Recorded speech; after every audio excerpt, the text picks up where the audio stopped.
Yorana Noël. Yorana Adèle.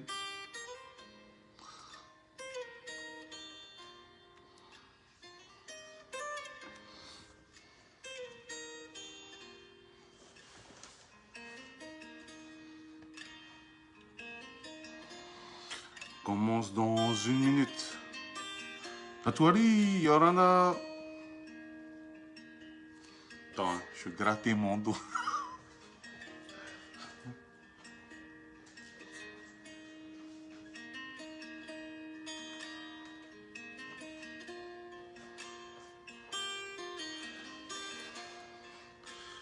Ah, je suis de retour.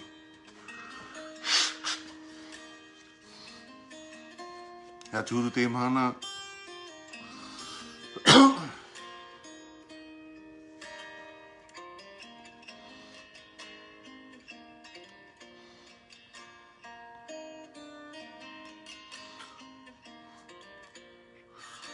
Till he return. Pastor Nicholas, how are you today?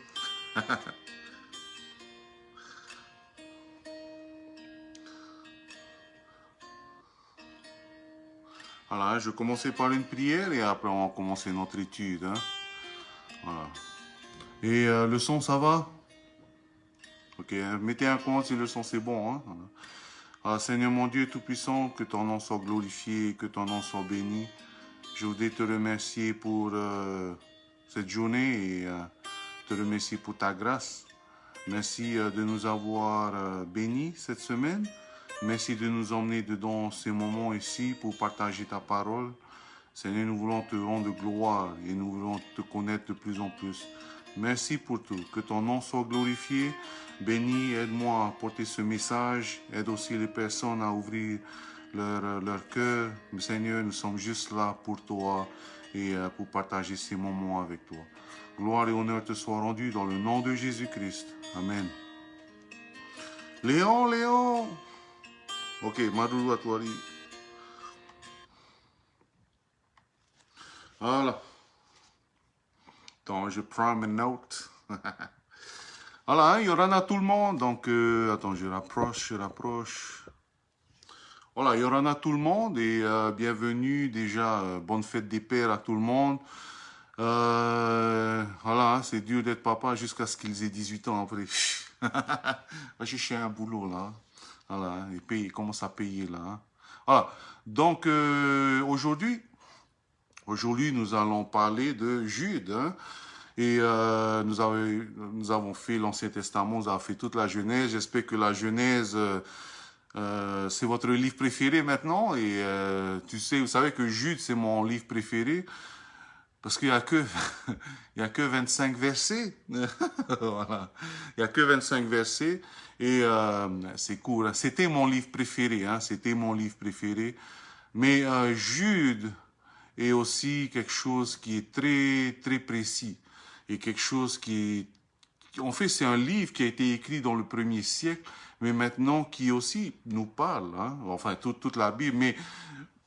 Enfin, on va voir durant cette étude que Jude nous parle en fait. Hein, voilà.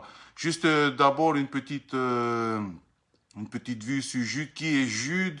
Jude en fait écrit cette lettre à l'église, hein, seulement à l'église à Jérusalem. Donc il s'adresse en fait aux premiers chrétiens juifs. Hein, et la raison pour laquelle je dis cela, c'est parce qu'il fait beaucoup de choses, il fait allusion de beaucoup de choses que je vais expliquer ce soir. Et que normalement les Juifs devaient savoir. Et une des autres raisons, c'est que aussi, je crois que c'est dans le verset 1, hein, il n'y a qu'un seul chapitre à Jude. Hein. Dans le verset 1, il fait référence à Jacques, hein, il est le frère de Jacques. Voilà, il est le frère de Jacques. Et Jacques était, selon la coutume juive, c'était le premier pasteur chrétien à Jérusalem. Hein. Donc il est peut-être probable qu'en fait Jude écrit ah, t'as pas de sang, Léon. Tout le monde dit, tout le monde, désolé, hein. Tout le monde dit qu'ils ont le sang, hein, désolé, hein. Et ah, Léon, désolé, hein. Bon. Peut-être il faut mettre le volume en haut, hein. Voilà. Voilà. Bon. Ce que je voulais dire, désolé, Léon, hein. Voilà. Léon vient, il n'a pas de sang, voilà. Voilà. Donc, Jude, où j'en étais.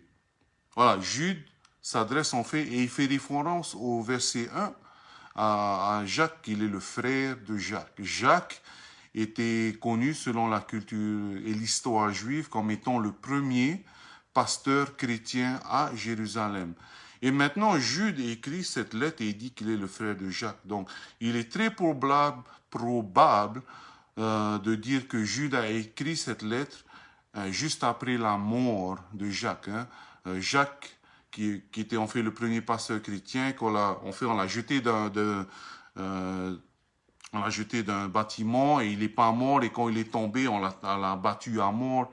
Voilà. Et donc, Jacques aussi, Jacques était le demi-frère de Jésus. Hein, et Jude était le demi-frère de Jésus. Et donc, c'est pour cela qu'il dit que il est le frère de Jacques, et il s'adresse donc à l'église de Jérusalem, hein, qui étaient tous juifs. Voilà. Quand on dit qu'il s'adresse à l'église de Jérusalem, ça ne veut pas dire, comme on voit maintenant, l'église c'est juste un bâtiment. Hein. Par exemple, il y a l'église de Travon, il y a l'église de Orovini. Hein. Donc, si une lettre part, on sait à qui cette lettre s'adresse. Hein. Et on peut lire. Oh, non, non, les églises avant étaient différentes. Hein. Les églises avant étaient un peu comme on appelle maintenant des cellules. Hein. Tout le monde, il n'y avait pas de bâtiment. Ça, c'est une église. Il y aura un avéria. Voilà. On n'y a pas avant, voilà, ce bâtiment, ça c'est l'église de Jérusalem. Non, non, non. L'église de Jérusalem, en fait, était composée de plusieurs maisons. Comme on dit là maintenant, ce sont des cellules. Hein. Donc, les personnes euh, euh, recevaient, hein, recevaient les chrétiens dans leur maison et euh, ils commençaient à faire leur culte, leur service, hein, leur pourrir quoi. Hein. Et ceux qui acceptaient les gens dans leur maison, les personnes qui acceptaient les maisons dans leur maison, on appelait ces personnes des anciens, hein, ou des pasteurs, voilà. Donc il y avait des pasteurs, voilà, il y avait plein d'églises, hein, parce que l'église n'est pas le bâtiment, hein, l'église c'est la composition de tous les chrétiens, ça c'est l'église, hein, voilà. Donc Jude apporte cette lettre à l'église et voilà. Donc la personne qui accepte en ce temps-là les personnes dans leur maison, ça s'appelle des anciens ou des pasteurs, voilà. Hein.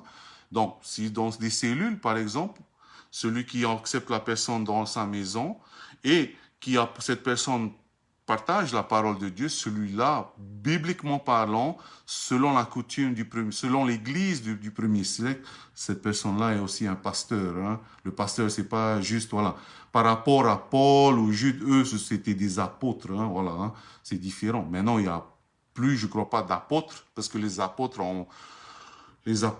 c'était eux qui ont mis la base de la croyance, de la doctrine. Voilà. Hein. Donc maintenant, pourquoi la doctrine est déjà basée. Donc maintenant, à partir de cette fondation, on construit notre église. Hein. Voilà. Voilà. Et ceux qui aidaient, en fait, les personnes dans les églises, eux, on les appelait les diacres. Hein. Par exemple, avant, ceux qui nettoyaient, ceux qui ont des tâches, en fait, pour l'église, eux, on les appelle les diacres. Voilà, les diacres, c'est pas juste comme maintenant on dit, les diacres, c'est juste la personne qui est devant, qui sert la Sainte Seine. Non, non. Les diacres, c'est toutes les personnes qui servent dans l'église. Eux, ce sont des diacres. Voilà. Hein. Ça, c'est l'église du premier siècle. Et ça, c'est la vraie signification de l'église. Après, avec le temps, la signification de l'église a changé. Hein. Je crois que c'était en 1550 quand l'église a encore été persécutée. Mais bon, ça, c'est une autre leçon encore. Hein. Voilà. Alors, Jude, il écrit cette lettre parce que sûrement Jacques, son frère, le demi-frère de Jésus, est mort. Hein. Jude et Jacques, en fait, n'étaient pas encore chrétiens. Ils n'étaient pas disciples, ils n'étaient pas encore chrétiens jusqu'à ce que Jésus ressuscite. Hein. On peut voir par exemple dans Jean chapitre, si vous lisez dans Jean chapitre 7, verset 1 à 9, vous pourriez voir que les frères et les sœurs de Jésus, hein, les enfants de Marie et de Joseph, n'étaient pas croyants. Hein. On voyait déjà durant son ministère qu'ils n'étaient pas croyants. Donc, qu'est-ce que ça veut dire aussi, hein? Bon, juste un petit entre parenthèses. Si Marie et Joseph avaient des enfants, qu'est-ce que ça veut dire? Ça veut dire que Marie, c'était pas une vierge perpétuelle, hein, comme les catholiques parlent. Hein? Jésus avait des frères et des sœurs, Jude, Jacques et tout cela. Hein? Et donc, les catholiques, par exemple, qui disent que Marie, elle est toujours vierge, c'est faux. La Bible dit bien dans déjà Jean chapitre 1, verset 7, Jean chapitre 7, verset 1 à 9, que Jésus avait des frères et des sœurs. Hein? Voilà. Bon, c'est pas vraiment le sujet. Le sujet, c'est que c'est sur la lettre de Jude, hein, l'épître de Jude. Hein. Épître, ça veut dire la lettre. Hein. Épître, ça veut pas dire, quelqu'un une fois m'avait dit, épître, ça veut dire la femme de l'apôtre. Hein. L'épître, c'est la lettre, c'est une lettre. Voilà. Hein. Voilà. Déjà dès le premier verset, hein, Jude, serviteur de Jésus-Christ et frère de Jacques. Voilà. Serviteur, le mot grec, en fait, est doulos. Hein, doulos. Donc, je ne crois pas que le mot serviteur est vraiment la bonne traduction pour cela. Serviteur veut dire, doulos veut dire esclave. Alors là, Jude dit que il est l'esclave de Jésus-Christ, hein, parce qu'en ce temps-là, chacun savait, soit tu étais esclave de l'Empire romain, ou soit tu étais esclave maintenant, ils se disent, tu n'es plus esclave de l'Empire romain, maintenant je suis esclave. Ça veut dire que mon autorité suprême est Jésus-Christ. Hein. Je vais obéir, bien sûr, à l'Empire romain, mais si cet empire va à l'encontre des mots de Jésus, ben, je vais plutôt me soumettre à la parole de Jésus-Christ. Hein. Voilà, excusez-moi, il fait chaud ici. Hein. Voilà. Et là, qui dit, et frère de Jacques, hein, c'est pour assurer que c'est pour ça qu'il s'adresse aux chrétiens de Jérusalem, c'est pour dire, hey, je suis Jude, Jacques qui était votre pasteur, ben maintenant je suis son frère. Qu'est-ce que ça veut dire en fait? Ben moi et Jacques, on a vécu ensemble, on a grandi avec Jésus, donc nous avons le même esprit. Hein, voilà. À ceux qui ont été appelés et qui sont aimés en Dieu le Père et gardés pour Jésus-Christ. Voilà, voilà. Hein. Voilà, qu'est-ce qui s'est passé en fait? Déjà, pourquoi Jude a écrit cette lettre? La raison pourquoi Jude écrit cette lettre, c'est que quand Jacques est mort, quand Jacques est parti, beaucoup de personnes se sont infiltrées dans l'Église. Hein. Beaucoup de personnes se sont infiltrées dans l'Église. Par exemple, on peut voir au verset 4, hein, Jude chapitre 1, verset 4, car il s'est glissé parmi vous certains hommes dont la condamnation est écrite depuis longtemps, des impies qui changent la grâce de notre Dieu en dissolution et qui renient notre seul Maître et Seigneur Jésus-Christ. Donc, quand Jacques est parti, il y a eu beaucoup de personnes qui se sont infiltrées dans l'Église, des personnes qui se disaient chrétiens, des personnes aussi qui se disaient enseignants ou pasteurs, hein, voilà. Et ces personnes, ces personnes, en fait, dans le premier siècle, on peut voir partout, par exemple, il y avait de fausses enseignements de la doctrine. Et là, on dit, plutôt dans le verset 4 encore, c'est glissé parmi vous des impies qui changent la grâce de notre Dieu. Ils changent la grâce de notre Dieu. Donc, en fait, le livre de Jude parle, en fait, des personnes qui ont changé la grâce de ces personnes, et il met un jugement, sur ces personnes, et il donne des exemples par rapport à l'Ancien Testament, hein, on va voir après. Mais déjà, qu'est-ce que c'est la grâce, hein, voilà, qu'est-ce que c'est la grâce?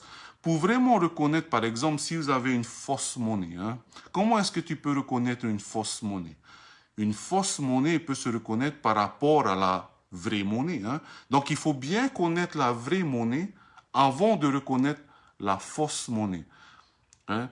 Par exemple, Par exemple, si vous vous mariez, hein, bon, c'est juste un exemple, hein, si vous vous mariez un jour avec quelqu'un qui a un jumeau ou une jumelle, hein, voilà, hein, comment est-ce que vous pouvez reconnaître un jour qui est votre époux ou épouse, hein? Ben, c'est parce que vous passez du temps et vous reconnaissez bien qui est votre époux ou épouse par rapport, voilà, hein, et c'est comme la monnaie, il faut bien connaître la vraie monnaie pour reconnaître la fausse monnaie. Et donc là, Jude dit que les chrétiens, il y a des gens qui sont venus dans l'église, il y a des gens qui se sont introduits dans l'église, et ces personnes se sont introduites dans l'église pour changer la grâce de Dieu. Quelle est la grâce de Dieu? La grâce de Dieu, elle est simple. Hein? La grâce de Dieu, elle est simple. La grâce de Dieu est comme Jean 3,16, car Dieu a tant aimé le monde qu'il a donné son Fils unique afin que quiconque croit en lui ne périsse point, mais qu'il ait la vie éternelle. Donc, pour avoir la vie éternelle, il faut croire en Jésus-Christ. C'est tout. Pas croire, ça y est, ah, je crois qu'il existe. Non, non, non, non. Le mot croire veut dire mettre sa foi. Voilà. Hein. Par exemple, si votre époux ou épouse dit qu'ils vont aller chercher du pain, hein, voilà.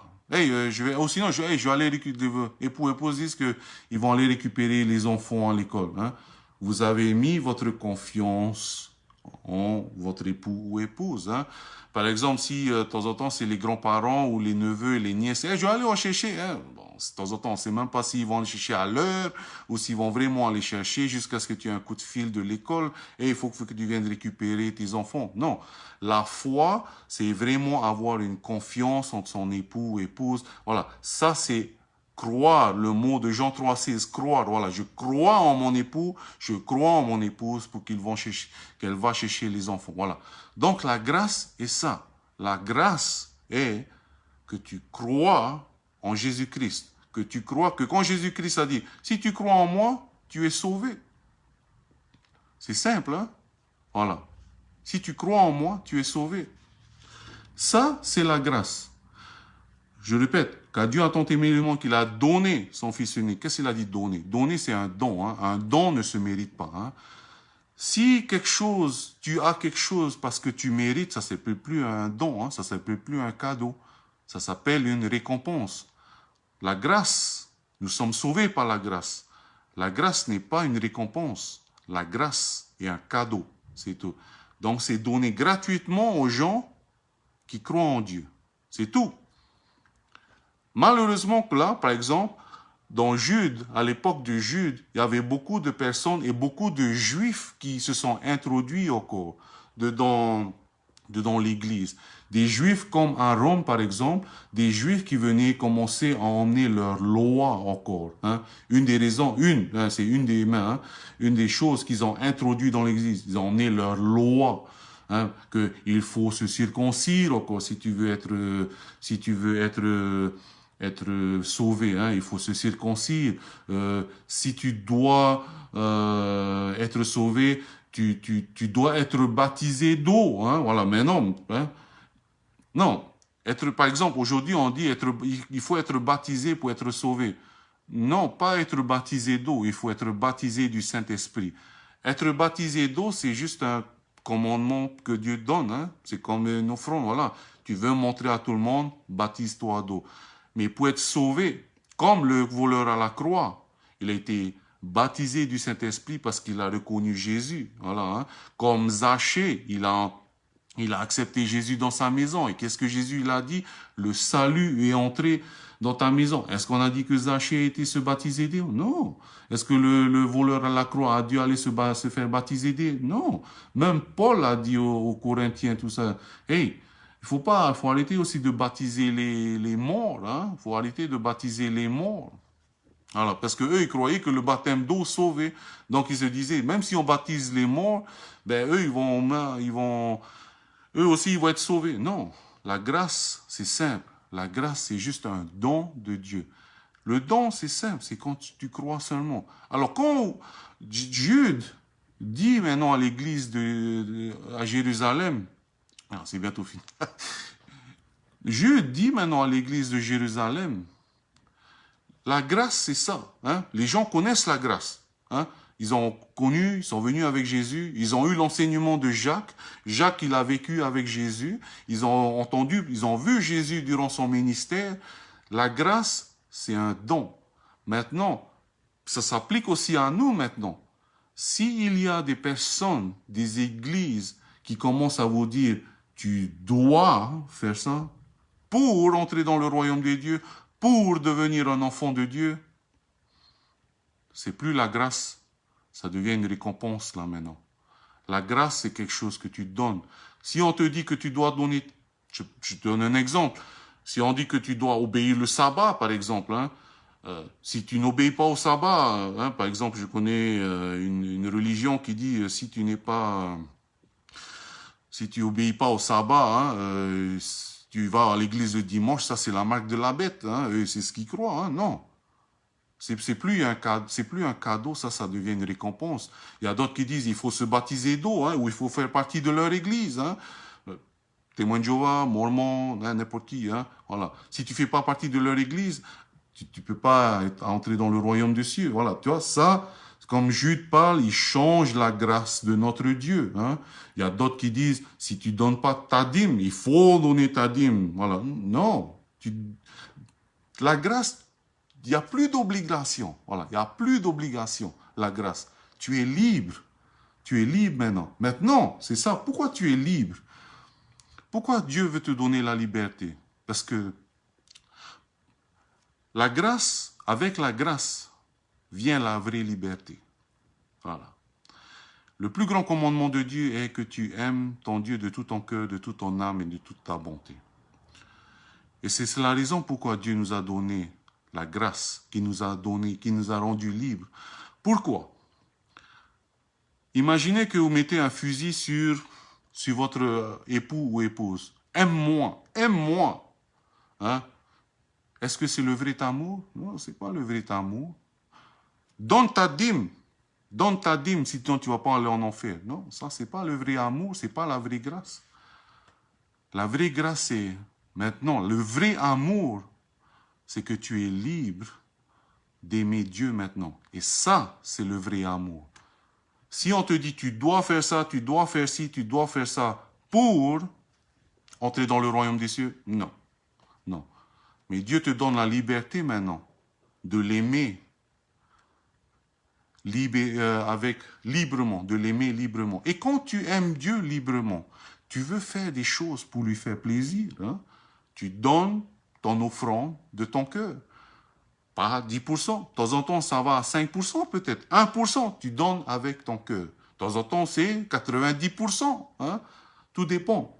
Mais c'est là la grâce. La grâce change ta nature.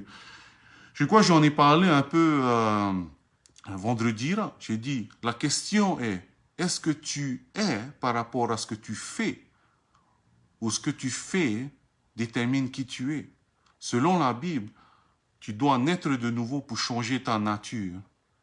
Et quand ta nature est changée, tes œuvres vont changer. Mais beaucoup de religions essaient de changer les œuvres pour que la nature change. Non, non, non, non. La nature doit changer pour affecter les œuvres. Voilà. Hein. Et en fait, c'est ça que Jude voulait parler. Il dit, faites attention à toutes ces personnes. Hein. Bon, je vais vite aller avant de terminer. Hein. Faites attention à ces personnes. Ces personnes, ils disent que ils veulent changer la grâce de notre Dieu en dissolution. Ils renient le Maître, notre Seigneur. Leur rêverie souille pareillement la chair, méprise l'autorité. Quelle autorité? L'autorité de l'Évangile. Pourquoi? Parce que dès que tu commences à dire aux personnes, tu dois faire ça, tu dois te baptiser, tu dois payer ta dîme, tu dois obéir à moi, au pasteur, tu dois obéir au diacre, c'est plus l'Évangile. L'Évangile, c'est que je suis libre de glorifier mon Dieu comme je veux. Voilà. Avec les moyens que j'ai. Et comme la Bible dit aussi, si tu es fidèle dans peu, il va te donner plus. Voilà. Et là, dans l'église à Jérusalem, beaucoup de fausses enseignements se sont introduits. Et Jude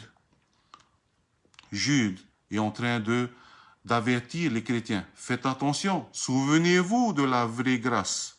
Ça, c'est la vraie grâce. La vraie grâce est que tu acceptes Jésus. Voilà, ça c'est la vraie grâce. Et que ça c'est donné librement. Et maintenant tu es libre. Ça c'est la vraie grâce. Voilà. Et bon, il y a eu d'autres philosophies encore avant. Voilà. Et donc là,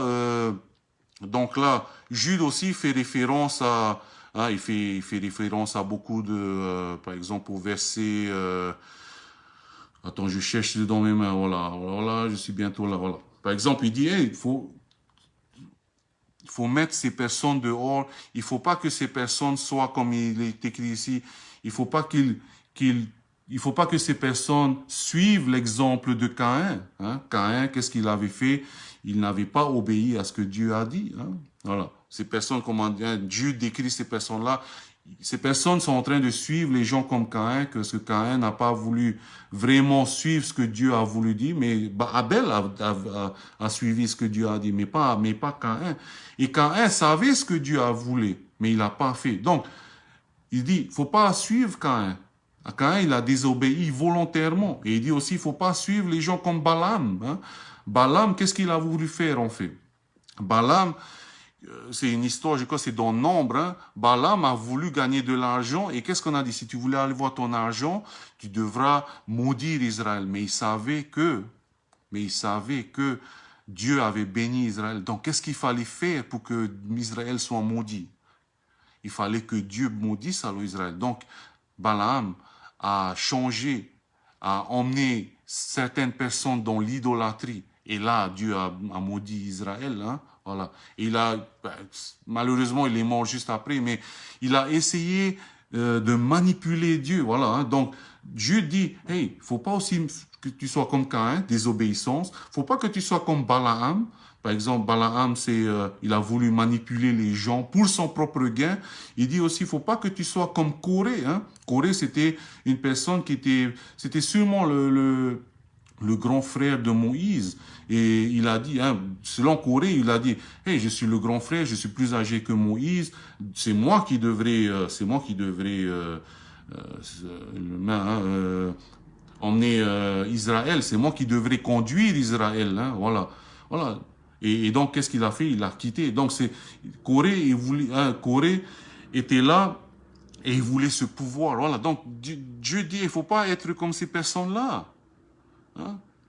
Sois seulement dans la grâce. Aime Dieu. Et c'est tout. Voilà. Hein? Voilà un peu toutes les choses. Et malheureusement, ces choses-là s'appliquent aussi à nous. Hein? Parce que la Bible dit dedans la fin des temps, et je crois que nous en sommes prêts, que vers la fin des temps, les gens vont se détourner de la foi. Et en fait, comment vraiment reconnaître la foi? Comment vraiment reconnaître la grâce? Il faut que tu lises et que tu demandes à Dieu de te révéler qui est.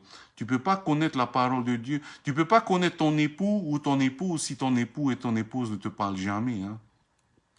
Bon, c'est vrai, il y a d'autres qui parlent trop, mais voilà, mais tu peux pas connaître quelqu'un si cette personne ne te connaît, si tu ne parles pas, si tu ne communiques pas avec cette personne. Et parler avec Dieu. Dieu ne peut pas te communiquer sa grâce.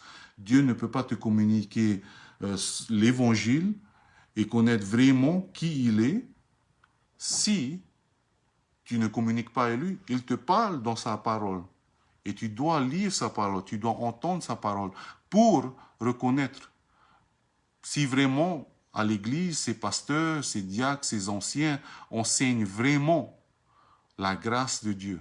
Parce que la Bible dit, dans Jude, vous allez voir, ces personnes qui n'enseignent pas la grâce, tout ce qu'ils ont pour aboutissement, c'est le feu de l'enfer. Hein.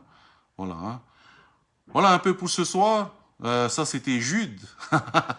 Voilà. Hein. J'espère que Jude, c'est toujours mon livre préféré. Et il y a tellement de choses. Vous savez, 25 versets dans Jude, mais il y a beaucoup d'autres choses à dire hein, sur Jude. Hein, voilà. Hein. Peut-être que ce sera pour une autre fois. La semaine prochaine, j'ai pas encore choisi, mais on ira dans l'Ancien Testament.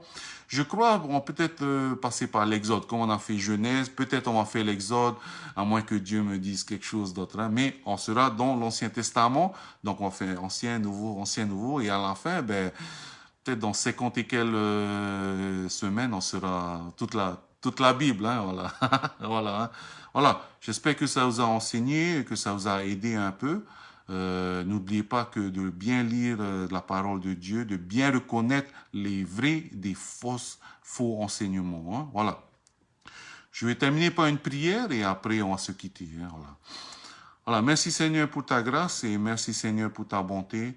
Que ton nom soit glorifié, que ton nom soit béni. Que ton esprit nous guide toujours. Que ta parole nous conseille toujours. Merci pour tout. Gloire et honneur te soient rendus. Bénis ces personnes, bénis moi et bénis les autres personnes qui sont à l'autre côté de l'écran. Bénis leur semaine et bénis cette fin de soirée. Gloire encore à toi, Seigneur. Merci de nous conseiller tout le temps dans le nom de Jésus-Christ. Amen. Que Dieu vous bénisse.